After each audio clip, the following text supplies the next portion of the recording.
గురించి కానీ ఇక్కడ జరుగుతుంది అన్యాయం అనేది పూర్తి అబద్ధం. ఎందుకంటే వీళ్ళే కల్పించుకొని అటువంటి వాళ్ళని తయారు చేసి వీళ్ళే కొన్ని కొంతమందిని ఆడవాళ్ళని రెచ్చగొట్టి వాళ్ళ ద్వారా వాళ్ళ పార్టీ తరపు నుంచి వాళ్ళు చేయించేవే కానీ టీడీపీ హయాంలో కూటమి హయాం వచ్చినప్పటి నుండి నిజమైన బాధితులు ఎవరూ లేరు అని నేను బల్లగుద్ది చెప్పగలను. అంటే వరద కళ్యాణి గారు చూసుకుంటే అసెంబ్లీలో కూటమి వచ్చిన తర్వాత ఆడవాళ్ళ మీద అత్యాచారాలు, లైంగిక వేధింపులు ఇవన్నీ ఎక్కువైనాయి అని అంటున్నారు. రోజా కూడా చూసుకుంటే అసలు హోమ్ మినిస్టర్గా అనిత గారు పనికిరారు అని అంటుంది కదా. ముందుగా ఆవిడ చేసింది ఏందో చెప్పండి. ఆవిడ మినిస్ట్రీగా ఉన్నప్పుడు రోజా గారు చేసింది ఏంటో చెప్పమనండి ఒక్కసారి. మహిళలకి ఆవిడ ఏ విధమైన కేర్ తీసుకున్నారు, ఏ విధమైన రక్షణ కల్పించారు అని ఆవిడ ఫస్ట్ మొదట చెప్పనివ్వండి. తర్వాత మేము చెప్తాం మేము ఏం చేశాము. అనిత గారిని ప్రశ్నించే హక్కు అంత ధీమా కానీ ఎవరికీ లేదండి. ఆవిడ ఏం చేస్తున్నారో ఏం చేస్తారో కూటమి ప్రభుత్వం వచ్చిన తర్వాత ఏం చేశారు అన్నది మన ప్రజలకి అందరూ నిరూపించే టైం ఉంది. మేము వచ్చింది ఇప్పుడే. మీరు 5 ఏళ్ల కాలంలో ఏం చేశారో చెప్పండి. మేము వచ్చింది మొన్న. అప్పటి నుంచి మేమేం చేసామో మేము నిరూపిస్తాము. అంటే ఈ అత్యాచారాలు జరగడం వెనకాల ప్రభుత్వం వైఫల్యం ఎంత ఉందో పోలీసులది కూడా అంతే ఉంది అని అంటున్నారు. అసలు ప్రభుత్వ వైఫల్యం ఉందా లేదా, అసలు నిజమైన అత్యాచారాలా లేకపోతే వీళ్ళే పార్టీ తరపున దుమ్ము చల్లడానికి చేయించారన్నది మనకు తెలియదు కదండి. దాన్ని కూడా నిరూపించాలి మేము. మరి ఇప్పుడు రైతులకు చూసుకుంటే బాబు గారు వచ్చిన తర్వాత ఆ రైసు అమ్మిన తర్వాత వెంటనే వితిన్ 24 అవర్స్లోనే మనీ అనేది పడిపోతున్నాయి కదండి. ఇది గతంలో చూసుకుంటే ఎలా అనిపించేది? గతంలో మీరు మమ్మల్ని అడగకూడదండి. గతంలో చూసుకుంటే వాళ్ళని అడగాలి. ఎందుకంటే వాళ్ళు ప్రభుత్వంలో వాళ్ళు రైతులను వెళ్ళి అడగండి, మమ్మల్ని కాదు. మేము చేసిన వాళ్ళం మేము చెప్పకూడదు ఎప్పుడు కూడా. చేయించుకున్న వాళ్ళు రైతే మీకు వచ్చి చెప్తారు మాకు ఏ న్యాయం జరిగింది, అప్పుడేం అన్యాయం జరిగింది అన్నది. అంటే గతంలో ఆత్మహత్యలు ఎక్కువ జరిగాయి కదా, ఈ ప్రభుత్వం ద్వారా ఏమైనా మంచి జరిగిద్దని నమ్మకం ఉందా? రైతులకు వెనుముగ్గా నుంచుంటారా? ఏమైనా అప్ అండ్ డౌన్స్ ఉంటాయా? లేదండి. బాబు గారు ఇచ్చిన మాట మీద నిలబడతారు. రైతులకు అండగా ఖచ్చితంగా నిలబడతారు. అందుకే వచ్చిన వెంటనే మొట్టమొదటిగా విలువనిచ్చింది రైతులకే కాబట్టి ఆయన ఎప్పుడు మాట మీద నిలబడే మనిషి అండి. అంటే జగన్మోహన్ రెడ్డి అంటున్నాడు కదా, ఎన్నికలప్పుడు ఎన్ని మాటలు అయితే చెప్పాడో చంద్రబాబు నాయుడు ఇప్పుడు పదవిలోకి వచ్చిన తర్వాత ఏది కూడా అమలు చేయట్లేదు, కనీసం సూపర్ 6 పథకాలు కూడా అమలు చేయలేకపోతున్నాడు అని అంటున్నాడు కదా. జగన్మోహన్ రెడ్డి గారు ఎప్పుడైనా వచ్చి క్యాబినెట్కి వచ్చి మాట్లాడారండి? ఈ విషయం అడిగారా? ఎక్కడ అడుగుతున్నారు? మీడియా ముందు అడగకూడదండి. ఆయనకి ఏ న్యాయం జరగలేదో, నిజంగా న్యాయం జరగకపోతే క్యాబినెట్లో వచ్చి అడగమనండి. అంతే కదా. ఇప్పుడు మీడియా ముందు అడగకూడదు, క్యాబినెట్లో అడగాలి. అప్పుడు అడగమనండి. అక్రమంగా బియ్యం తరలిస్తున్నారని చెప్పి పవన్ కళ్యాణ్ గారు షిప్ని సీజ్ చేశారు కదండి, ఎలా అనిపించింది మీకు? ఎలా అనిపించడం ఏందండి?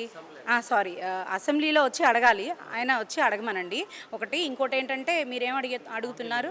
పవన్ కళ్యాణ్ గారు న్యాయమే జరిగింది కదండి, న్యాయమే గెలుస్తూ వచ్చింది. మేము చెప్పేది ఏముందండి, మా ప్రతి చర్య కూడా వాళ్ళకి పర్ఫెక్ట్గా నడుస్తుంది కాబట్టి వాళ్ళు మా మీద దుమ్ము చల్లాలని చూస్తున్నారు అంతే. మరి గతంలో చూసుకుంటే పవన్ కళ్యాణ్ గారు సినిమాలు చేసుకుంటాడు, రాజకీయాల గురించి ఏం తెలుసు అని అన్నారు. అసలు పవన్ కళ్యాణ్ అనే వ్యక్తి రాజకీయాల్లోకి పనికిరాడు అని అన్నారు. మీరేం చెప్తారు ఇప్పుడు? సినిమాలకు పనికొస్తారా, రాజకీయాలకు పనికొస్తారా అనేది వాళ్ళ కెపాసిటీ, వాళ్ళు చేసే పనిని బట్టి తెలుస్తుందండి. ఇప్పుడు ఆయన పవన్ కళ్యాణ్ గారు చేసే పనిని బట్టి ఆయన పనికొస్తారా పనికిరారా అన్నది ప్రజలే నిర్ణయించారు కదా. ఆయన పనికిరాడు అన్నప్పుడు పోయినసారి ఓడిపోయారు సార్, కానీ ఈసారి గెలిపించారు అంటే అర్థమైంది, అక్కడే ఆయన గెలిచినట్టు, అక్కడే ప్రజలే చెప్పినట్టు. అంటే ఈ కూటమి రావడం వల్ల ఆడవాళ్ళకి రక్షణ అనేది ఉండదంటారా? 100% ఉండదండి. కూటమి ప్రభుత్వంలో ఆడవాళ్ళకి అన్ని విధాలా రక్షణ కల్పిస్తున్నారు బాబు గారు. ఒక మాటలో ఏం చెప్తారండి కూటమి గురించి? మేము చెప్పకూడదండి, మీరు ప్రజలను అడగండి. వాళ్ళే హర్షధ్వానాలు తెప్పించి ప్రభుత్వాన్ని గెలిపించారు. అంతకంటే మా ప్రభుత్వం గురించి చెప్పాల్సింది ఏం లేదు. సార్, ప్రజెంట్ ఇప్పుడు కూటమి ప్రభుత్వం వచ్చింది కదా, పరిపాలన ఎలా ఉంది? గత ప్రభుత్వం చూశారు కదా, ఆ ప్రభుత్వం ఎలా ఉంది? ప్రస్తుతం ప్రెస్ మీట్లు పెట్టి జగన్మోహన్ రెడ్డి గారు ప్రశ్నిస్తున్నారు కదా, ఏం చేస్తుంది ఈ ప్రభుత్వం, ఏం చేస్తుంది, ఆ లేడీస్ మీద హత్యలు జరుగుతున్నాయి, ఏం చేస్తున్నారు అని ప్రశ్నిస్తున్నారు కదా, దీని మీద మీ అభిప్రాయం? బ్రదర్, మంచి క్వశ్చన్ అడిగారు. కూటమి ప్రభుత్వం వచ్చి 6 నెలల కాలం అవుతుంది. కూటమి ప్రభుత్వం యొక్క మంచి ప్రభుత్వమా కాదా, ఏం చేస్తుంది చేయలేదా అనేటువంటి క్వశ్చన్ అడిగే ముందు జగన్మోహన్ రెడ్డి గారు రాష్ట్ర ప్రజలకు ఎంతో మోసపూరిత మాటలు చెప్పి అధికారంలోకి వచ్చిన 5 సంవత్సరాల నుంచి కనీసం రాష్ట్ర స్థితిగతులు కానీ ప్రజల యొక్క మంచి చెడులు కానీ ఆలోచించినటువంటి పాపాను పోలేదు. ఈరోజు ఈ రాష్ట్రంలో అధోగతి పాలైపోతుంది. ఈ జగన్మోహన్ రెడ్డికి మళ్ళీ పట్టణం కడితే ఈ రాష్ట్ర సర్వనాశనం అయిపోతారనే ఉద్దేశంతో 151 సీట్ల నుంచి 11 సీట్లకు ఎప్పుడైతే దింపారో ప్రజలు చాలా తెలివైన వాళ్ళు. భగవంతుడు ఎంత గొప్పోడో ప్రజలు కూడా అంత తెలివైన వాళ్ళు. భగవంతుడు గొప్పోడు, ప్రజలు తెలివైన వాళ్ళు. జగన్మోహన్ రెడ్డి ఈ వేదిక ద్వారా నీకు ఒకటి అడుగుతున్నాం. గత 5 సంవత్సరాల్లో నీకు పరిపాలన వచ్చిన తర్వాత ఏ రోజైనా నువ్వు మీడియా ముందుకు వచ్చి రాష్ట్రాన్ని గురించి, రాష్ట్ర ప్రజల గురించి కానీ ఏ మహిళల గురించి కానీ మాట్లాడిన పాపాన పోయావా? మీ సకల శాఖ మంత్రి సజ్జల రామకృష్ణారెడ్డితో నడిపించావు. సరిపడి ఏం చేస్తున్నావు నువ్వు? రోజా కూడా ప్రెస్ మీట్లు పెట్టి అంటుంది కదా, ప్రశ్నిస్తుంది కదా. రోజా గారు చాలా మంత్రి ఏజెన్సీ కదా, ఆమె చాలా ఏజెన్సీ ప్రకారం చేసింది. ఆమె తెలియని వాళ్ళు ప్రపంచంలో ఎక్కడా లేరు. ఆమె ఏమనుకుందంటే రాజకీయం కాదు, జబర్దస్త్ అనుకుంది. అమ్మ తల్లి రోజా గారు, ఇది జబర్దస్త్ షో, ఇండస్ట్రీలో జబర్దస్త్ షో కాదు, రాజకీయంలో మీ మాదిరిగా, మీ అధినాయకుడి మాదిరిగా రాక్షస పాలనతో ఉపయోగం చేసి మీకు ఏమైందంటే పసుపు కన్నులు వచ్చిన వాడికి కామెర్లు వచ్చిన దేశమంతా ప్రజలంతా వచ్చి కనిపించినది నీకు మీ అధినాయకుడు సిగ్గు శరం లేకుండా మాట్లాడుతున్నారు. ఏం మాట్లాడుతున్నారు మీరు? రాష్ట్రంలో అధికారం ఇచ్చే ప్రజలు అడిగితే మీరు రౌడీ విజయం, గూండా విజయం చేసి అవతల ప్రతిపక్షంలో ఉన్న నాయకులను, బీసీ నాయకులను అచ్చెన్నాయుడు గారి తా నుంచి, కొల్లు రవీంద్ర గారి తా నుంచి ఎవరిని వదిలారు మీరు? ఎవరిని వదిలారు చెప్పండి మీరు? స్పీకర్ చేసుకుని ఇప్పుడు ప్రజెంట్ స్పీకర్గా ఉన్నటువంటి అతన్ని వదలలేదు, ఎవరిని వదలలేదు. మీ ఇష్టానుసరముగా ఇది రౌడీ విజయం చేస్తారు, గుండా విజయం చేస్తారు, హత్యలు చేస్తారు, అత్యాచారాలు చేస్తారు.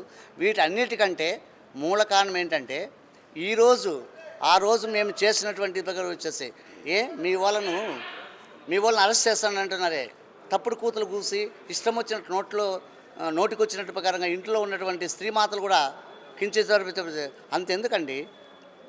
ఎప్పుడైనా ఏదైనా మహానుభావుడు, మచ్చలేని మహానుభావుని చంద్రబాబు నాయుడు గారిని జైల్లో పెట్టినటువంటి 53 రోజులు జైల్లో పెట్టినప్పుడు అప్పుడు కనిపించలేదా? ఇప్పుడు వాడిని అరెస్ట్ చేస్తే ఈ వెధవ మాటలు కారుకూసలు కూర్చున్నటువంటి మీ వాళ్ళని అరెస్ట్ చేస్తే కష్టమా?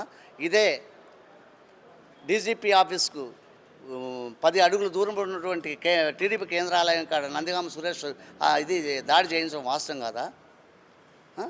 అంబటి రాంబాబు కావచ్చు, కొడాల నాని కావచ్చు, ఇష్టం వచ్చినట్లు సీఎం గారు లోకేష్ బాబు గారిని ఇష్టం వచ్చినట్లు చేసి శ్రీమతి మహాతల్లి భువనేశ్వర్ గారిని కించపరిచి మాట్లాడడం వాస్తవం కదా. ఈరోజు వాళ్ళందరినీ అరెస్ట్ చేసి ఇది చేసి పెడితే ఈరోజు మీ వాళ్ళు కారుకూతలు కూసి మీ ఇష్టానుసారం చేసి మర్డర్లు చేసి మానభంగం చేసి పేకాటలు ఆడించి వీళ్ళను తప్పు చేస్తున్న ఎవరైనా శిక్షిస్తారు. మా అధినాయకుడు ఒక్కటే చెప్తున్నాడు, మనము వాళ్ళు దారిలో పోకూడదు. మన ప్రభుత్వం, ప్రజలు మళ్ళీ మనకు అధికారం ఇచ్చారు, మనము ప్రజాక్షేమము, ప్రజల యొక్క బాగును ఆలోచిద్దాం. తప్పు చేస్తాం, శిక్ష పడుతుంది తప్పకుండా. తప్పు చేయకుండా పోతే శిక్ష ఎందుకు ఇస్తారండి? ఎందుకు పెడుతున్నారు? మీరు చేసినటువంటి తప్పులకే కదా చేస్తున్నారు. ఇంకేమన్నా అడిగితే అడగండి. రోజా గారు అంటున్నారు కదా, హోమ్ మినిస్టర్ అనితా గారిని పనికిరాదు అని అంటున్నారు కదా, ఎలా అనిపిస్తుంది? రోజా గారు మాటలు ఎలా అనిపిస్తుంది? మీరు ఏం చెప్తారు? రోజా గారు ఏంటిందంటే జబర్దస్త్లో మాట్లాడితే ఎలా ఇదవుతుండదో అదే విధంగా ఉంటుందన్నమాట. ఆమె రాజకీయాల్లో ఏ మాత్రమైన చిత్తశుద్ధుండి ఇది పక్కన చేసుకుని వచ్చేసి ఆమెకుంది. అనితా గారు రండి అంటే ఉంది, ముందు ముసద్దుల పండుగ నీ వరకు కూడా వస్తుంది, అప్పుడే అయిపోలేదు.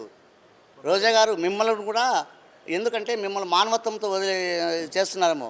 అనితా గారు పైప్లైన్ ప్రకారం వచ్చేసి ఎలిజిబుల్లా కాదా, ఆమె నిర్వర్తన చేస్తుందా అనేది ముందు తెలుస్తుంది మీకు. మీ మాదిరి కక్షలు కట్టించి మిమ్మల్ని బూట్ల కాలుతో తన్నించి మీ మీద కేసులు కట్టి అరెస్ట్ చేసినంటే అనితా గారు పవర్ఫుల్ అయ్యేదా? అవి కూడా జరుగుతాయి మీకు.